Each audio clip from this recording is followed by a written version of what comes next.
Hindi lahat ng simbahan na mukhang makadiyos ay talagang mula sa Kanya. Marami ang nagpapanatili ng anyo ng kabanalan, nagsasalita tungkol sa pananampalataya, nagbabanggit ng mga talata, at umaakit na maraming tao, ngunit sa kaloob-looban, unti-unti silang lumalayo sa tunay na diwa ng Ebanghelyo. At ang pinakamapanganib, nangyayari ito sa isang banayad na paraan, napakatuso na halos walang nakakapansin. Unti-unting nalulusaw ang pananampalataya, inaangkop ang mensahe sa panlasa na madla, at bago pa ito mahalata, ang dapat sanang daan patungo sa Diyos ay nagiging isang refleksyon lamang ng kagustuhan ng tao. Ito ang dahilan kung bakit maraming tao ang pumapasok at lumalabas sa mga simbahan nang hindi talaga nagkakaroon ng tunay na pagbabago sa buhay. Sa halip na tawagin ang mga tao sa pagsisisi, ang madalas nilang marinig ay mga talumpating pampasigla. Sa halip na harapin ang kasalanan, mas pinipili na maraming pinuno na pagaanin ang katotohanan upang walang ma-offend. Ngunit ang isang ebanghelyong walang paninindigan sa katotohanan ay walang kapangyarihang magpalaya. At ang mas masama pa, ang mga nasasanay sa ganitong sitwasyon ay maaring gumugol na maraming taon na inisip na nasa tamang landas sila, nang hindi na mamalayan na lalo na silang lumalayo sa layunin ng Diyos. Kung ang iyong simbahan ay gumagawa ng ilan sa mga bagay na ito, isa itong babala. At hindi ito tungkol sa maliliit na detalye, kundi sa malalim na pagbabagong nagpapahina sa buong pundasyon ng pananampalataya. Ang problema ay hindi ang modernisasyon ng simbahan, kundi ang pagtalikod sa kung ano talaga ang mahalaga. At ang pagpapabaya rito ay maaring magdala ng matinding kapahamakan. Sa matagal ng panahon, maraming simbahan ang yumakap sa isang teolohiya na nangangako ng kayamanan at tagumpay sa material na aspeto bilang patunay ng pabor ng Diyos. Madaling makita kung bakit ito nakakaakit. Sino ba naman ang ayaw makitang bayad ang lahat ng utang at magkaroon ng isang buhay na lubos na nabago? Ngunit ito ba talaga ang pangunahing layunin ng Ebanghelyo? Ang mensahe ni Kristo ay hindi kailanman tungkol sa pag-iipon ng yaman, kundi tungkol sa isang walang hanggang kaharian, tungkol sa mga pagpapahalagang lampas sa mundong ito. Gayunpaman, sa maraming pulpito, ang focus ay lumipat mula sa cross patungo sa kaban. Pinalitan ang pagbabago ng kaluluwa ng mga estratehiyang pampinansyal na nangangako na mabilisang pag-unlad. Ang problema ay hindi ang pagtuturo tungkol sa pananalapi o ang pagbabahagi ng mga prinsipyo ng tamang pamamahala, kundi ang paggawa nito bilang sentro ng pananampalataya. Hindi kailanman tinuligsa ni Jesus ang kasaganaan, ngunit nagbabala siya tungkol sa panganib ng paglilingkod sa dalawang Panginoon.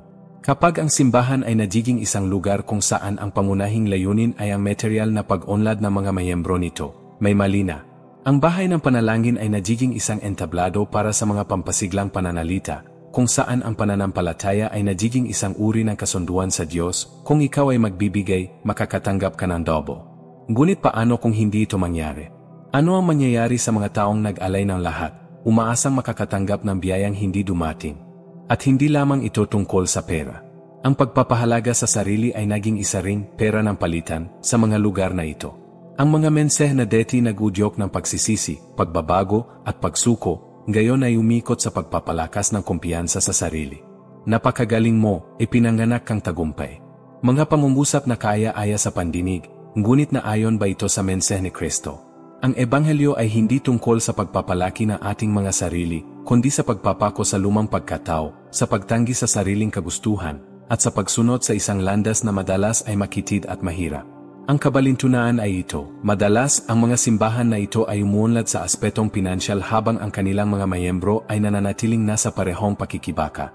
Patuloy na hinahabol ang mga biyayang tila laging isang hakbang sa unahan. Ang teolohiya ng kasaganaan ay lumilikha ng isang walang katapusang habulan, kung saan laging may bagong hamon, bagong kampanya, at bagong sakripisyong pinansyal na magpapakawala ng mga pangako ng Diyos. Ngunit paano kung ito ay naging isang walang katapusang siklo, kung saan ang mananampalataya ay patuloy na nagbibigay ng nagbibigay, ngunit hindi kailanman maranasan ang kapayapaang ipinangako? Maraming mga pinuno ang ipinagtatanggol ang ganitong sistema. Sinasabing itinuturo lamang nila ang kabutihan ng Diyos at nanais niya ang pinakamahusay para sa kanyang mga anak. Ngunit paano kung ang pinakamahusay na ito ay hindi nangangahulugan ng material na kasaganaan?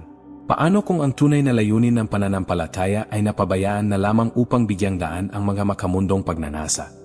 Ang Ebanghelyo ay naging isang formula ng tagumpay, at sa prosesong ito, maraming tao ang nawala sa tunay na kahulugan ng pagsunod kay Kristo. At dito lumilitaw ang isang napakalaking panganib, ang pananampalatayang dapat sanay nakaugat sa Diyos ay nagiging nakadepende sa pananalapi. Kung gumaganda ang buhay, ibig sabihin, gumagana ang pananampalataya. Kung hindi, ibig sabihin, mayroong mali. Mapanganib ang ganitong pananaw sapagkat ginagawang tila isang negosyante si Diyos at hindi ang ama na humuhubog, nagtutuwid at gumagabay sa kanyang mga anak anuman ang kanilang pinagdaraanan. Ang pananampalataya ay hindi isang kasunduan at hindi maaring gawing isang pamilihan ng pagpapala ang ebanghelyo. Ngunit may isang bagay pang mas mapanlinlang na nangyayari habang ang focus ay lumilipat mula sa spiritualidad patungo sa materialismo, mas marami pang pagbaluktot ang nagsisimulang lumitaw. Kapag ang pananampalataya ay nagiging isang kasangkapan upang makuha ang mga bagay na gusto natin, ano ang pumipigil sa simbahan na sumunod na rin sa iba pang uso ng mundo? Ang panganib ay hindi lamang nasa kung ano ang ipinangangaral, kundi pati na rin sa kung ano ang hindi na tinatalakay, at dito tayo pumapasok sa isang mas maselang usapan. Sa isang mundo kung saan ang lahat ay kailangang maging mabilis, kaakit-akit, at maginhawa, maraming simbahan ang nagsimulang magbagong anyo upang umangkop sa mga inaasahan na makabagong madla. Makapangyarihang misika, maayos na ilaw, nakakainganyong talumpati, at isang kapaligiran na mas kahawig na isang auditorium ng komperensya kaysa isang templo ng pagsamba. Ngunit napalalakas ba ng mga pagbabagong ito ang pananampalataya, o hinuhubog lamang ang simbahan upang umayon sa inaasahan na mundo? Ang hanggaring gawing mas accessible, ang pagsamba ay madalas na nangangahulugan ng paglambot sa mahihirap na katotohanan upang walang makaramdam ng pagkapahiya. Ang pagsisikap na akitin ang mga tao sa simbahan ay may katuwiran, ngunit kapag ang focus ay higit na napupunta sa karanasan ng bisita kaysa sa tunay na mensahe na ebanghelyo, may seryosong problema. Maraming simbahan ngayon ang iniwasan ang mga paksa tulad ng kasalanan, pagsisisi, at pagbabago.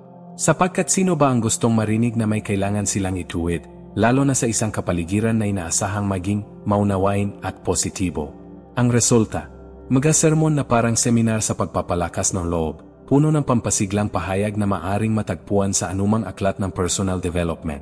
Ngunit ang pananampalatayang Kristiyano ay hindi kailanman tungkol sa kaginhawaan, ito ay tungkol sa pagbabago. Narito ang isang kawili-wiling detalye. Maraming simbahan ang gumagamit ng mga estratehiya na malalaking korporasyon upang makaakit at mapanatili ang kanilang kongregasyon.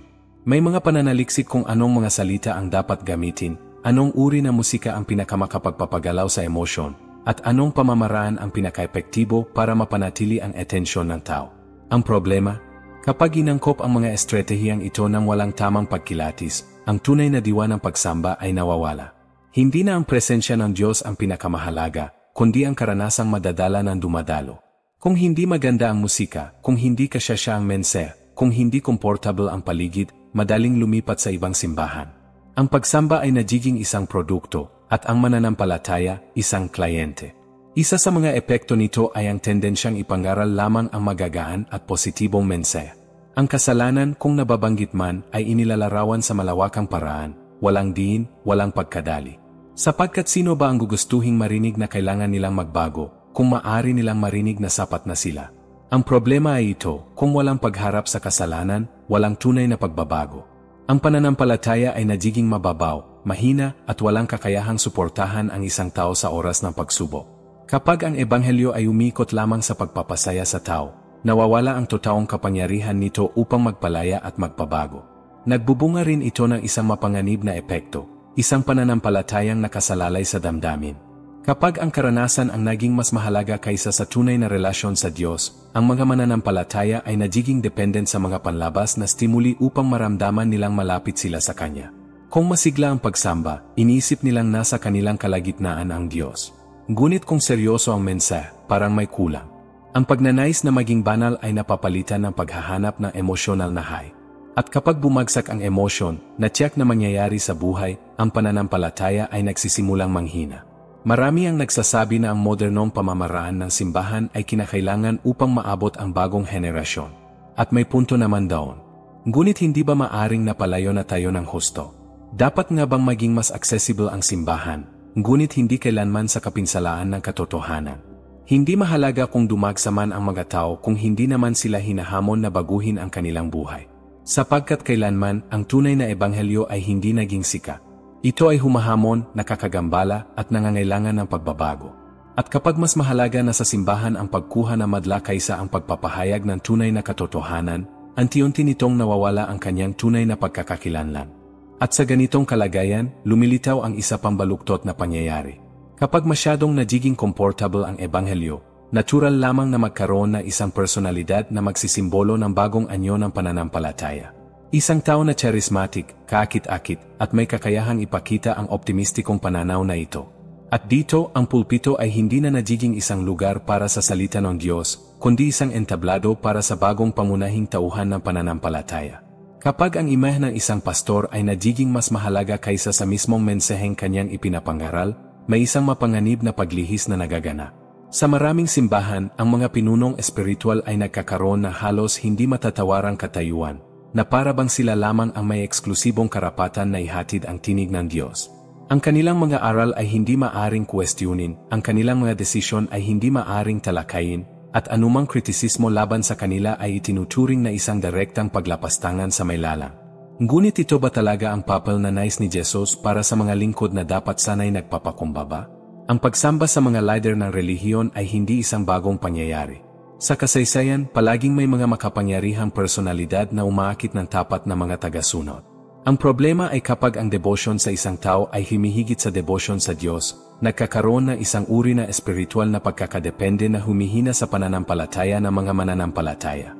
Sa halip na magsyuri at maghanap ng karunungan sa salita ng Diyos, marami ang basta na lamang tinatanggap ang lahat ng sinasabi ng kanilang leader, nang hindi tinatanong kung ito ba ay naayon sa katotohanan.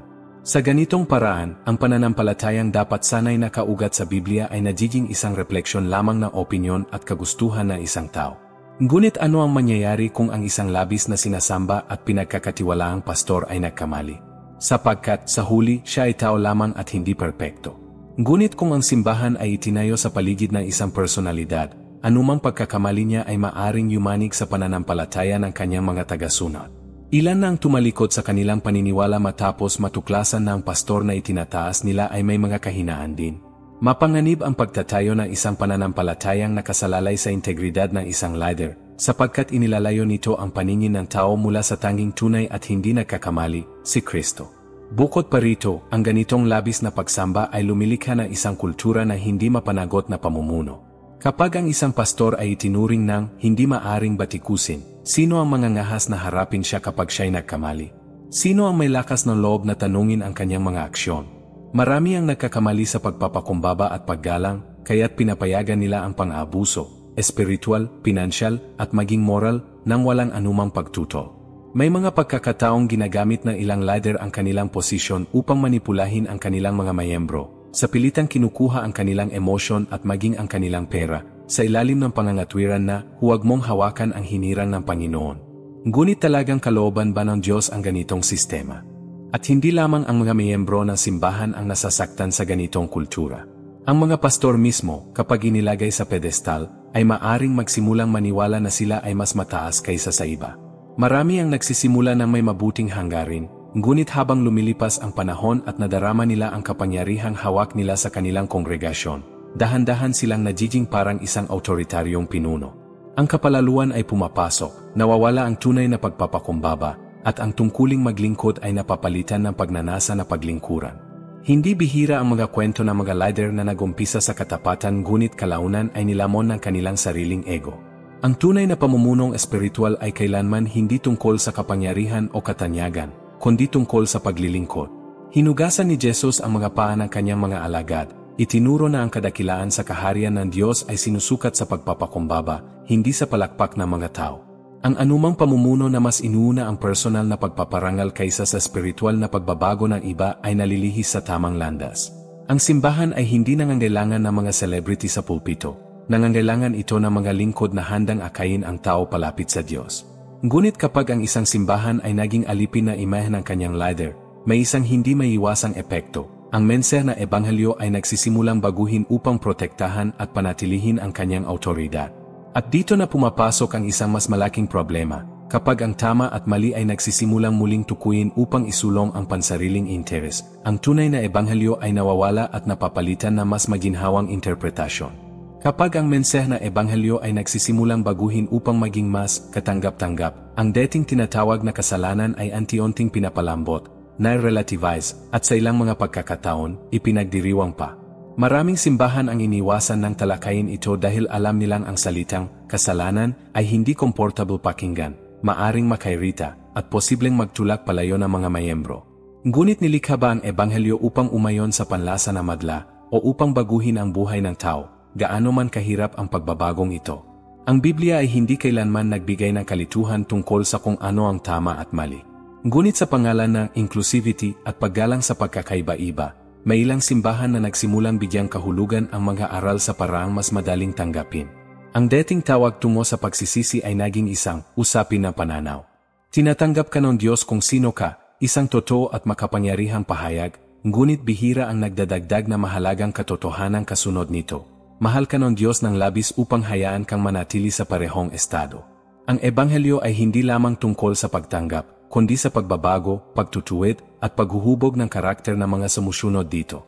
Ang pagbabago ng kahulugan ng kasalanan ay nagresulta rin sa isang uri ng selektibong pananampalataya, kung saan tanging ang mga katuruang hindi nakakagambala ang pinapahalagahan.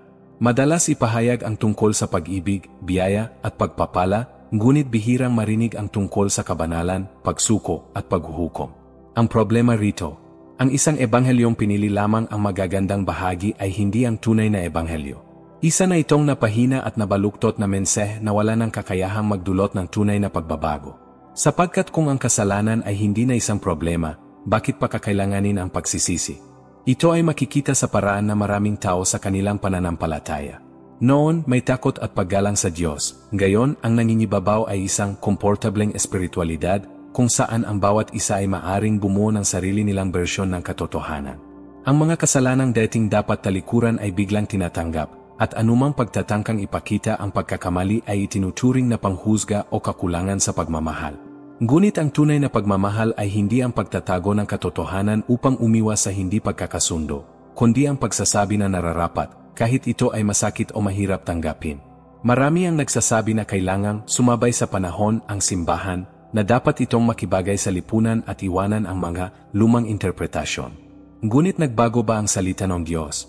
Kung ang ebanghelyo ay kailangang i-update upang umangkop sa makabagong panahon, nangangahulugan ba ito na hindi ito kailanman naging perpekto o tiyak? Ngunit ang katotohanan mula sa Diyos ay hindi kailanman nakadepende sa pagtanggap ng tao upang manatiling totoo. Ang mali ay hindi nagiging tama dahil lamang sa binigyan ito ng bagong pangalan na mas kaaya-aya sa pandinig. At narito ang isang napakalaking panganib, kapag ang kasalanan ay hindi na kinikilala, ito ay lumalakas. Ang Biblia ay malinaw na nagsasabing ang kabayaran ng kasalanan ay kamatayan. Ngunit kung ang mga modernong simbahan ay pipiling hindi banggitin ang katotohanan ito, ano ang matitira? Isang pananampalatayang walang pagsisisi, isang relihiyong walang pagbabago, at isang Kristyanismong wala si Kristo. Ang biyaya ay hindi isang pahintulot upang magpatuloy sa mali, kundi isang pagkakataon upang may ligtas ang mga taong kinikilala ang kanilang pangangailangan na magbago. Ngunit kapag ang kasalanan ay naging walang halaga at lahat ng bagay ay itinuring na katanggap-tanggap, may isa ng malinaw na susunod na hakbang. Kapag ang pagsisisi ay hindi na inuuna, ano ang makapipigil upang pati ang panalangin ay mawalan din ng halaga? Kapag ang tunay na paghahanap sa Diyos ay pinalitan ng mga kaginhawaan, humihina ang pananampalataya at ang simbahan ay nagiging isa na lamang ordinaryong samahan. Walang kapangyarihan, walang presensya ng Diyos at walang tunay na diwa. Kapag ang panalangin ay nawalan ng sentrong papel sa buhay ng isang simbahan, may isang bagay na mahalaga ang nawawala. Ang pagsamba ay nagiging isang simpleng kaganapan, ang pananampalataya ay nagiging isang pangkaraniwang ritual, at ang presensya ng Diyos ay napapalitan ng mga estratehiya ng tao. Hindi nakapagtataka kung bakit maraming simbahan ngayon ang espiritual na hungkag, kahit papuno ang kanilang mga upuan. Kung walang panalangin, walang lalim. At kung walang lalim, ang pananampalataya ay nagiging mababaw, marupok at madaling mahulog sa impluensya ng mundong ito. Ngunit paano tayo humantong sa ganitong kalagayan? Ang panalangin ay palaging naging susi na nagpapagalaw sa simbahan. Ang mga unang Kristiyano ay namuhay sa patuloy na pakikipag-ugnayan sa Diyos, at ito ang nagbigay sa kanila ng lakas sa gitna ng mga pag-uusig. Ngunit ngayon, sa maraming kongregasyon, ang panalangin ay naibaba na lamang sa antas ng isang formalidad. Mabilis, paulit-ulit at maganda sa pandinig, ngunit walang buhay. Ang oras na dapat sana inilaan sa tunay na paghahanap sa Diyos ay napalitan ng mga planong pang-organisasyon, pagsasanay at pulong pang-administratibo. At ang resulta, magasimbahang maayos ang sistema, mahusay sa pagpaplano, ngunit espiritual na baog. At narito ang kritikal na punto, kapag nababawasan ang panalangin, ang kasalanan ay lumalakas. Sapagkat kung walang panalangin, walang espiritual na pagiging sensitibo. Ang konsensya ay nasasanay sa kasalanan, at ang mga bagay na dating nakakapagpabagabag ay nagiging normal. Marami ang hindi nakakapansin, ngunit ang panlalamig ng pananampalataya ay nagsisimula sa sandaling ang panalangin ay nagiging pangalawang bagay na lamang. Hindi nagkataon na ang maraming simbahan na lumalambot sa kanilang pagtuturo tungkol sa kasalanan ay siya ring nawalan ng kulturang pananalangin. Kung saan walang panalangin, natutulog ang espiritu, at ang laman ang nagsisimulang mangibabaw. Ang panalangin ay hindi lamang isang ritual, kundi isang tulay ng relasyon sa Diyos. At ang isang relasyon na walang komunikasyon ay patay na relasyon. Kung ang simbahan ay hindi nananalangin, paano ito umaasang maririnig ang tinig ng Diyos? Paano ito makakakilala kung alin ang tama at mali? Paano ito makakalaban sa impluensya ng sanlibutan?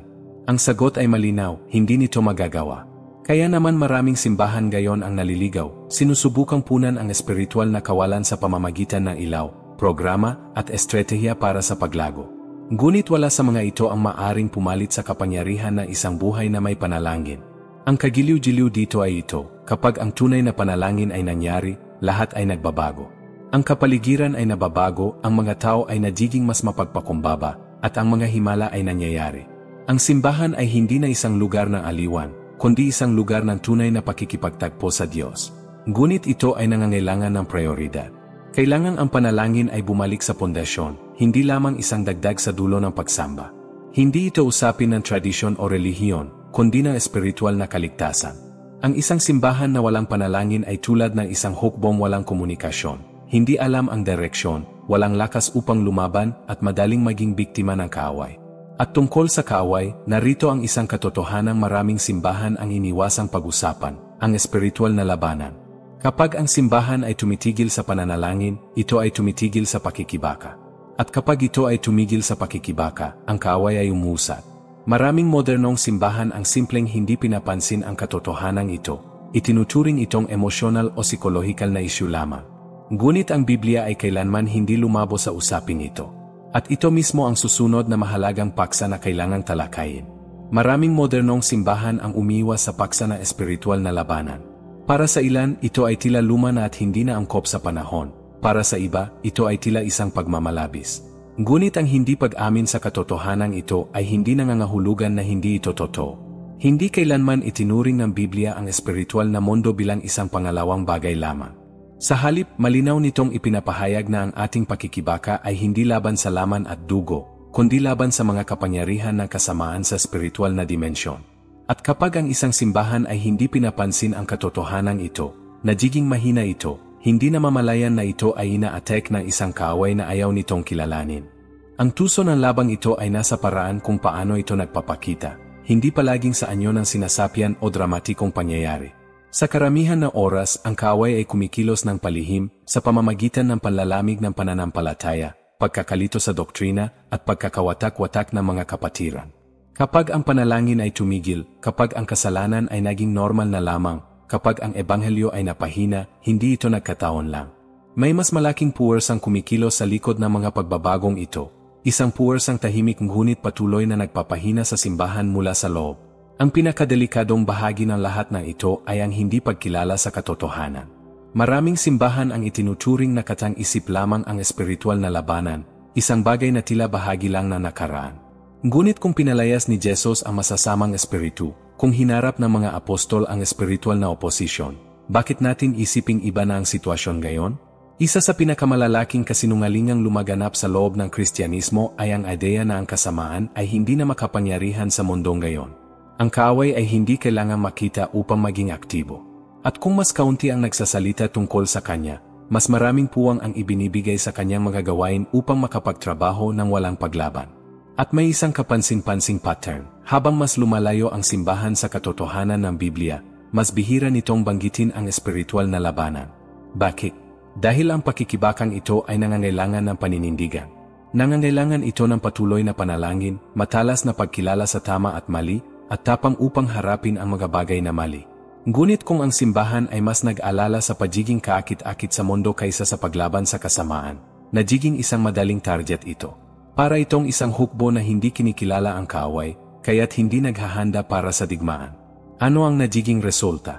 Sunod-sunod na pagkatalo, at ni hindi nila alam kung saan nagmumula ang mga attack.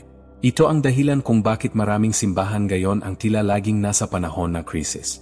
Dumarami ang mga umaalis, lumalaganap ang pagkakawatak-watak, bumabagsak ang mga pinuno, nanlalamig ang pananampalataya, ngunit walang makapagtukoy kung ano ang tunay na ugat ng problema. Ito ay dahil ang solusyon ay hindi lamang nasa mas mahusay na pamamahala, pagpapalit ng liderato, o pagbabago ng estilo ng pangangaral. Ang tunay na solusyon ay nasa pagkilala na may isang hindi nakikitang digmaan na nagaganap, at kung walang espiritual na armas, ang laban ay talo na bago pa man ito magsimula. Ano ang kailangang gawin? Una, ibalik ang panalangin sa sentro ng simbahan, sapagkat kung wala ito, walang espiritual na autoridad. Pangalawa, bumalik sa salita ng Diyos, sapagkat dito matatagpuan ang direksyon at proteksyon. Pangatlo, suriin ang mga impluensyang humuhubog sa simbahan, dahil hindi lahat ng bagong ideya ay nagmumula sa Diyos.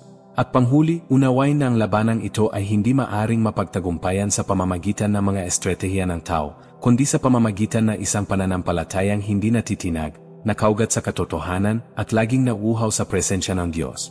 Ngunit kapag ang katotohanan ay nagiging hindi komportable, kapag mas pinipili ng simbahan na huwag pansinin ang mga babala at magpatuloy sa isang mababaw na pananampalataya, ang resulta ay hindi maiiwasan, ang kawalan ng tunay na paninindigan sa salita ng Diyos. At kapag ang mga banal na kasulatan ay sinisimulang hubugin upang magkasya sa nais ng tao, kapag ang ebanghelyo ay nagiging isang pino at pinalambot na bersyon ng katotohanan, narating na natin ang pinakamapanganib na yugto.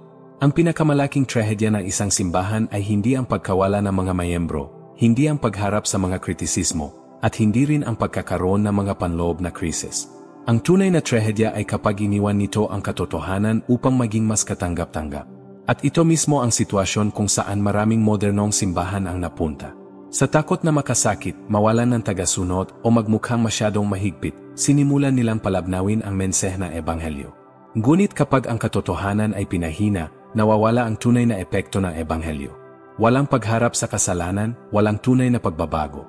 Ang problema ay hindi lamang kung ano ang sinasabi, kundi kung ano ang hindi na binabanggit. Maraming pastor ang nagtuturo tungkol sa pag-ibig, biyaya, at pagpapala, at ang mga ito ay mahahalagang haligi ng pananampalataya. Ngunit nasaan ang turo tungkol sa pagsisisi, tungkol sa pagsuko, tungkol sa pagdadala ng ating sariling cross? Kapag ang mensahe ay umikot lamang sa pagpapalakas ng loob at positibong pag-isip, ang pananampalataya ay nagiging mababaw. Ang ebanghelyo ay hindi isang motivational speech, kundi isang tawag patungo sa isang bagong buhay, isang buhay na nangangailangan ng pagbabago, isang buhay na nangangailangan ng pagtalikod sa lumang pagkatao.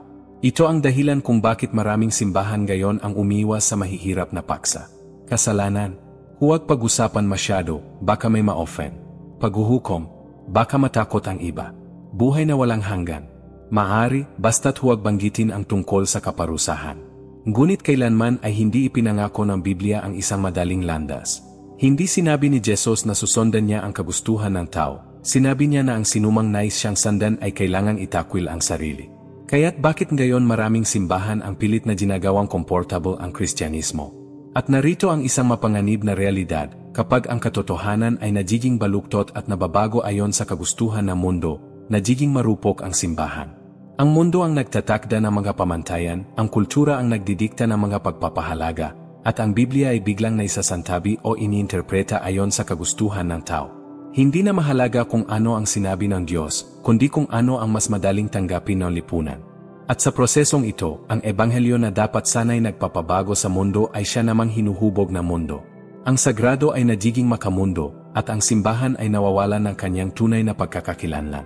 Ang kakulangan ng paninindigan sa katotohanan ay nagbubunga ng mga Kristiyanong walang matibay na pundasyon.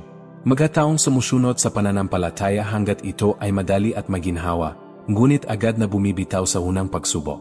Kung ang simbahan ay puro mensahe lamang ng kaginhawaan, ano ang mangyayari kapag dumating ang pagdurusa? Kung ang pananampalataya ay itinayo sa pangako ng kasaganahan at tagumpay, paano mapapanatili ng isang tao ang pananalig sa harap ng pagsubok? Ang isang pananampalatayang walang matibay na pundasyon ay parang bahay na itinayo sa buhangin. Isang bagyo lang ang kailangan upang ito ay gumuho. Ang pinakamalaking tanong dito ay ito, ano ang halaga ng isang simbahan na lumalaki sa bilang, ngunit espiritual na walang laman? Maari itong umakit ng libu-libong tao, ngunit kung ang mga taong yon ay naroon lamang para sa kung anong makukuha nila, hindi sa kung sino sila dapat maging, ano ang tunay na halaga nito? Ang isang simbahan na nagtuturo lamang na nais marinig ng mga tao ay maaring maging sikat, ngunit kailanman ay hindi magiging makapangyarihan. At sa mundong ito, ang kailangan natin ay hindi mga simbahang sikat, kundi mga simbahang may tapang na ipamuhay at ipangaral ang katotohanan, anuman ang kapalit. At sa puntong ito, kailangan gawin ang isang mahalagang desisyon. Bumabalik ba ang simbahan sa tunay na ebanghelyo, nang walang filter, nang walang kompromiso? O ipagpapatuloy nito ang pagtahak sa landas ng pagsuko sa presyon ng mundo? Ngunit ang pagpili ay hindi lamang para sa mga institusyon ng relihiyon. Ang bawat isa na tunay na naghahanap ng katotohanan ay kailangang magpasya kung saan siya tatayo. Sapagkat sa dulo, ano ang silbi ng pagpunta sa simbahan kung hindi na nito ipinapangaral ang tanging katotohanan kayang magligtas? Ngayon na nakita mo ang lahat ng ito, ang tanong ay, ang iyong simbahan ba ay tunay na nakatuon sa katotohanan o sumusunod lamang sa uso? Ang ebanghelyo ay hindi kailanman tungkol sa pagpapalugot sa tao, kundi sa pagbabago ng buhay. At kung ang isang simbahan ay umiwas sa pagtuturo tungkol sa kasalanan, pinapalabnaw ang mensahe, o inilalagay ang mga leader sa lugar ng Diyos, nawala na nito ang kanyang tunay na diwa. Ang tanong ay, hanggang kailan mo ito ipagwawalang bahala? Ang pananampalataya ay hindi maaring itayo sa mga ilusyon ng kaginhawaan. Kung ang naririnig mo sa pulpito ay hindi hinahamon ang iyong espiritual na buhay, may mali. Ang tunay na ebanghelyo ay humahamon, nagtutuwid at humuhubog. Pinatitibay ba ng iyong pananampalataya ang iyong espiritual na pundasyon o pinapakain ka lang ng magagandang pananalita? Lumalago ka ba sa iyong relasyon sa Diyos o ikaw lamang ay naaliw? Ito ang mga tanong na hindi maaring ipagwalang bahala. Kung napansin mong ang iyong simbahan ay nasa ganitong direksyon, huwag mong ipagpalagay na ayos lang ito. Hindi ka tinawag ng Diyos upang mamuhay sa isang mababaw na Kristyanismo. Kaya ngayon, ano ang gagawin mo? Magbubulag-bulagan ka ba o hahanapin mo ang isang lugar kung saan ang katotohanan ay ipinapangaral ng walang takot? Ibahagi ang iyong opinyon sa mga komento. Nais kong marinig ang iyong pananaw tungkol dito. At syempre, kung may kabuluhan ang mensaheng ito sa iyo, huwag kalimutang mag-subscribe sa channel at i-activate ang mga notification para sa mas marami pang ganitong nilalaman.